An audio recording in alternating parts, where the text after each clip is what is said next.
Bom, meu nome é Rodrigo Medeiros. Eu comecei a praticar jiu-jitsu, eu tinha 9 anos de idade. E eu era vizinho do Leonardo Vieira, que já era meu amigo. E no outro prédio morava o Romero Cavalcante, né, o Jacaré.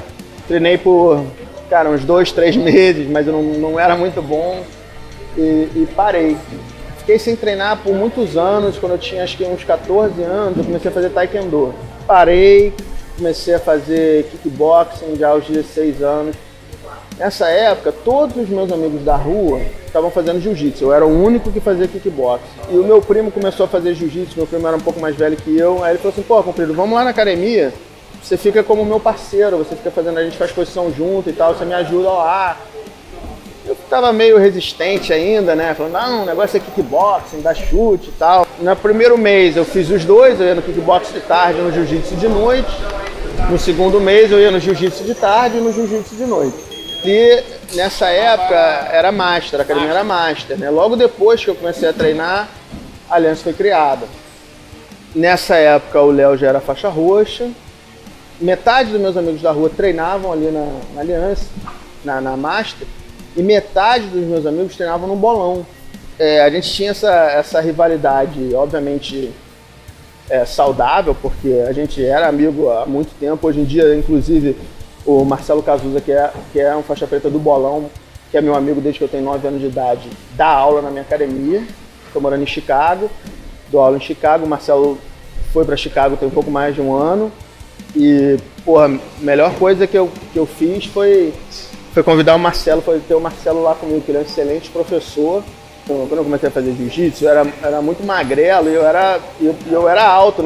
Pra minha geração eu era alto. Hoje em dia, pô, os moleques tão alto pra caramba, né? Você vê um Braulio Estima, o próprio Roger, que são 5 anos mais novos do que eu, talvez, que naquela época parecia muita coisa, agora não é nada.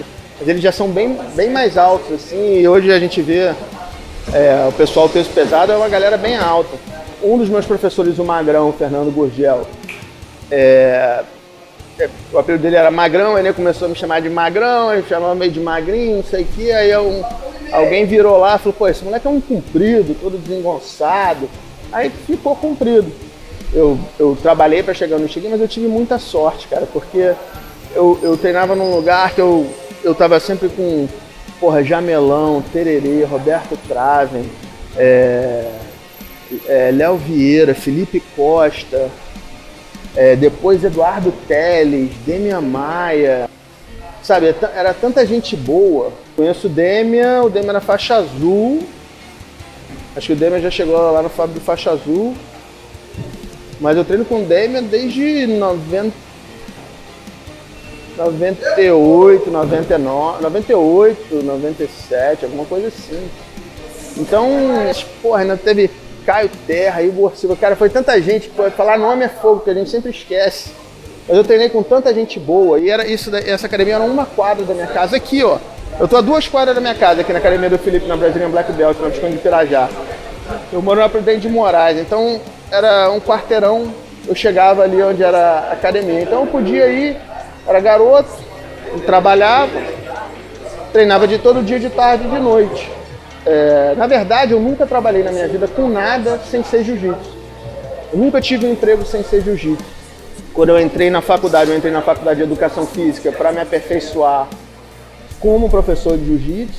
E eu acho que foi excelente, porque me deu, mesmo eu não tendo sido o melhor aluno, eu estava dando aula ali pedindo a ajuda do Ítalo, porque ele sim foi um bom aluno de Educação Física, melhorando muito como professor. Quando eu era faixa roxa, eu fui dar aula lá na Tijuca, na Universidade Veiga de Almeida. Foi uma época que eu dei uma caidinha como atleta, mas eu comecei a dar aula, eu melhorei muito como professor. E eu dei uma caída inicial, porque eu comecei a treinar menos, mas logo depois eu melhorei muito tecnicamente, porque eu comecei a entender o que eu fazia. Para um aluno, você simplesmente faz alguma coisa quando você está treinando. Quando você é um professor, você tem que entender exatamente o que você está fazendo, o que acontece quando você faz esse ou aquele movimento. E esse foi a primeira fase assim, que eu me desenvolvi, não só como atleta, mas como professor, que óbvio, eu comecei a dar aula. Eu tinha uma aula, eu lembro de um professor que eu tinha chamado Valmir. Infelizmente ele faleceu, mas eu lembro dele, ele era professor de atletismo, né? Dava aula de negócio de corrida e tal. Aí o aquecimento dele era aquele negócio skipping, dribbling, que são movimentos, fases da corrida. Ele falava, ó, você tem que fazer, você não vai fazer flexão para correr? Você não está em campeonato de flexão, você tem que aquecer o músculo que você vai usar, os movimentos que você vai usar. E eu aprendi a vida inteira, até aquele momento, né, que o aquecimento do jiu-jitsu era corrida, abdominal, pulava, não sei o quê. E naquele momento, pô, meio que deu um clique que talvez eu estivesse fazendo alguma coisa errada. Não criticando, porque tem várias pessoas que eu considero excelentes professores que fazem desse jeito, é uma forma de aquecer. Mas eu achava que o meu trabalho não era fazer os meus alunos terem um condicionamento físico bom, era fazer eles terem uma técnica boa. Então seria melhor para eles se eu passasse mais tempo mostrando técnica e menos tempo fazendo exercício, o que eu não era bom mesmo. Então eu comecei a treinar sério em 93, no final de 93. No ano de 94 eu já estava um faixa branca desengonçado, mas que conseguia volta e meia raspar um, finalizar o outro, não sei o quê. E estava querendo competir. Comecei a competir em 94. Cara, apanhei o ano inteiro, perdi todos os campeonatos, fiz umas lutas duras e tal, mas perdia tudo. A primeira luta que eu ganhei na minha vida, eu só ganhei, puxei o cara pra guarda fechada, fui dar um estrangulamento, o cara me mordeu. Aí o cara foi desclassificado. Essa foi a primeira luta que eu ganhei na minha vida. Eu, na verdade, queria ter dado um soco no cara, mas eu comecei a pensar, se eu der um soco no cara, eu vou perder outra luta. E eu tava indo bem naquela, pô, o cara me mordeu. Aí no final de 94, né, eu ganhei um campeonato juvenil peso absoluto, o Atlântico Sul, a última Copa Atlântico Sul, que foi no Curral. E ganhei um campeonato em São Paulo. Aí eu comecei a ir melhor, entendeu? O primeiro campeonato eu lembro que tudo que eu pensava em fazer, eu chegava, eu passava do ponto. Eu falava assim, hora de entrar na perna. Eu perdi o tempo. Porque a adrenalina, ela te deixa... Ou você demora um pouco para se ajustar à adrenalina. Então a minha adrenalina, ela me deixa ela age de uma forma que eu fico pensando mais, eu fico estudando melhor a situação. Então eu perco o tempo da posição às vezes. Na época eu perdi. Hoje em dia, eu tornei isso em uma calma. Entendeu? Se eu estou numa posição ruim, eu não fico desesperado. Eu não tomo uma decisão de impulso, eu não faço uma coisa, sabe, sem pensar. Hoje em dia a adrenalina funciona para me manter calmo o tempo inteiro e consciente, podendo pensar o que eu vou fazer. Primeiro mundial, eu lutei, foi o primeiro mundial mesmo, foi em 96. Eu lutei de faixa azul. Pô, lutei bem pra caramba a minha categoria, lutei de peso médio. Lutei muito bem, fiz a final com o Nelson Solari, que era um uruguaio do Carson, duro pra caramba. E fui pra final do absoluto. Lutei com um cara que é, meu amigaço, o Glenn Williams, que a gente já tinha feito algumas lutas. E esse dia eu tava me sentindo muito bem, cara. Eu tava achando que, eu tinha lutado com o Glenn 2 vezes. Uma, eu acho que eu ganhei e deram a vitória pra ele. E outra, eu acho que eu perdi e deram a vitória pra mim. Então eu fui lutar com o Glenn e a gente é, muito amigo até hoje. O Glenn é meu dentista, inclusive. A gente foi lutar. Eu tomei eu lembro que eu entrei no Tijuca, ela tomei uma chuveirada, cara. Eu saí me sentindo super-homem, né? O Glenn era bom de judô. Pô, eu comecei, dei uma queda no Glenn, eu falei, agora acabou, vou ser campeão mundial peso absoluto. Meu irmão, deu 2 minutos, eu cansei de um jeito. Tomei um sacode do Glenn. Ele me falou que quando ele tomou uma queda, ele falou, fudeu. Hoje o comprido tá bem, mas depois ele sentiu que eu cansei e ele veio e levou. Eu fui vice no absoluto e ganhei o peso. Meu primeiro mundial de faixa preta foi em 99. Eu perdi a minha segunda luta da categoria pro Paulão Filho. Uma luta na vantagem. E aí, nessa época, o absoluto era depois. Era tarde. O absoluto era depois, e podia entrar qualquer um, qualquer faixa preta podia se inscrever no absoluto. Só que na época a nossa equipe tinha muita gente que queria lutar absoluto. Aí de algum jeito lá eu consegui a vaga. E esse dia quando eu perdi eu não acreditei, né? Quer dizer, eu acreditei porque era um campeonato tão difícil. Eu tinha vontade de ganhar, eu tinha esperança de ganhar, mas eu sabia que era um campeonato muito difícil, mundial na faixa preta. Até hoje, às vezes eu converso com as pessoas e falo assim, cara, pensa quem são os caras que chegaram na faixa preta no primeiro ano e foram campeões mundiais. Tem muitos caras muito bons aí que nem foram campeões mundiais ou que demoraram a ser campeões mundiais na faixa preta.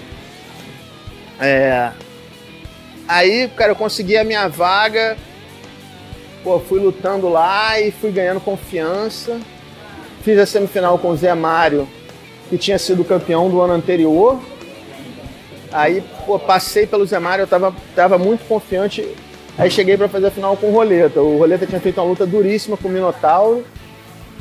E eu falei com o Magrão, meu professor, falei, Magrão, eu vou dar uma chave de pé nele. Aí o Magrão falou, para de maluquice, hein? Só vai no pé se você tiver certeza que vai pegar.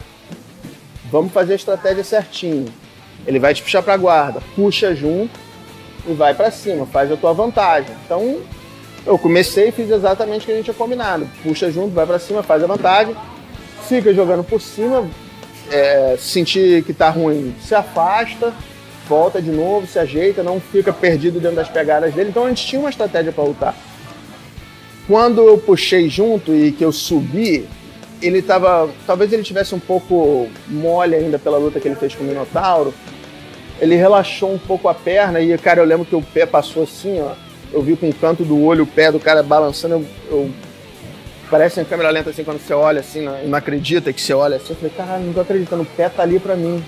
Eu falei, eu vou. Aí eu peguei o pé, me joguei pra baixo, parece, cara, câmera lenta. Eu lembro de estar olhando pro pé dele, e o pé dele, por um tempo, ficou na pressão assim. E aí, daqui a pouco, o pé dele deu uma estalada e envergou mesmo, né? O Roleta era muito flexível, nunca tinha batido no pé também. E essa é a finalização mais rápida de uma final de faixa preta. 17 segundos. Nunca ninguém finalizou ninguém tão rápido. E, meu primeiro ano de faixa preta, vencendo dos dois finalistas do ano anterior. Não tinha coisa melhor. Eu tenho uma foto de eu correndo assim que, eu tô tão envergado, assim, eu tava tão feliz correndo tão rápido, parece que eu tô caindo, né? Mas é que eu tava tão rápido que eu consegui continuar me movendo. E aí tive vários outros mundiais, tive várias vitórias boas, tive várias derrotas, ganhei de caras melhores do que eu, perdi de caras piores do que eu. E isso é o jiu-jitsu. O que você não pode fazer é desistir. O certo é você perder mais do que ganhar. Você tem uma categoria com 50 pessoas, uma pessoa vai ganhar. Só uma pessoa vai ganhar. Só uma pessoa, entendeu? Vai conquistar aquilo.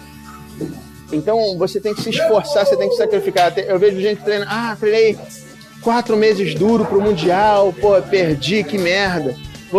Gastei tempo à toa. Eu falei, não, amigo, você para ganhar um campeonato mundial, não é um campeonato que você treina 4 meses, é um campeonato que você treina 4 anos, é o acumulado daquela bagagem que você tem, entendeu? Não dá pra você achar, e hoje em dia, cara, tá muito mais físico, muito mais técnico também, que às vezes eu vejo as pessoas da minha geração, falam assim, o jiu-jitsu hoje em dia é muito físico, mas não é só físico, é técnico também. Esses moleques são técnicos pra caramba. Eles pegaram o que a gente deu pra eles e evoluíram, e é isso que o jiu-jitsu, e é isso que tá acontecendo com o jiu-jitsu desde o seu Hélio Gracie. Qual foi o grande feito do seu Hélio Gracie? Ele pegou o jiu-jitsu, seu Hélio e o seu Carlos, e fizeram um Brazilian Jiu-Jitsu, jiu-jitsu brasileiro. E isso foi passando de geração em geração. O Rickson depois pegou e fez melhor. O Carson fez melhor, e aí o Rickson melhorou. E todo mundo está melhorando. Então eu acho um absurdo quando as pessoas falam, tem que ser do jeito que o Hélio fez. Ele começou esse movimento, ele é o pai do movimento, é o pai da mudança. Ele é o cara que falou assim, galera, a gente tem que melhorar isso. Eu não imagino o Hélio Gracie falando assim, vamos parar por aqui. O jiu-jitsu não tem mais para onde ir. Eu fiz tudo. Eu acho que o Hélio Gracie ficou feliz de passar a bola pro Carson e ficou feliz de passar pro Rickson. E eu fiquei feliz quando essa bola caiu na minha mão e quando eu passei a bola para outra e de ver que daqui a 10 anos o nego vai olhar e vai falar assim, porra, o Bochecha é old school, o Miau é old school, o Caio Terra é old school. Vai chegar. Eu fui o moderno. Eu fui o inovador.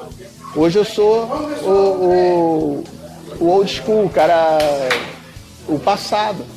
E é isso que tem que acontecer. Por isso que não dá pra gente demonizar a posição nenhuma. Porra, é chato pra caramba eu ver dois caras puxando pra guarda e ficarem ali? É chato. Só que ali tem técnica pra caramba. O que aqueles caras estão tentando fazer, tem técnica pra caramba. Se aqueles caras fizerem aquilo na rua, se o Miau puxar um cara pro birimbolo na rua, ele vai raspar qualquer um. Porque só um cara muito treinado consegue parar o movimento de um moleque daquele. Entendeu? Uma posição de 50-50, pô, é difícil pra caramba de sair. Mas você já viu o Leandro Lô preso na 50-50? Ele não fica preso na 50-50. Por quê? Porque ele estudou, ele ficou treinando até ele arrumar um jeito de vencer aquela posição. Entendeu? A barreira que foi criada na 50-50, a guarda que não dá pra passar. Hoje em dia já não é. Olha o Leandro Lô atacando a 50-50. Ele não fica preso naquela posição. Entendeu? Então a gente está evoluindo. Porra, o helicóptero se tornou birimbolo. Entendeu? A Guarda de la Riva se tornou helicóptero. Essa que é a beleza do nosso esporte. O nosso esporte está vivo e está mudando. O boxe não tem nada mais para ser inventado. O karatê não tem nada mais para ser inventado. O judô que teria é tão limitado pelas regras que não tem mais inovação. É só repetição de coisas antigas. O jiu-jitsu ainda tem muita coisa para ser criada, para ser desenvolvida. E eu tenho certeza que vocês vão ser as pessoas que vão fazer isso. Vocês que estão assistindo são as pessoas que podem trazer o nosso esporte para mais uma rodada de inovação. E eu conto que vocês façam isso. Obrigado por assistirem. Tamo junto.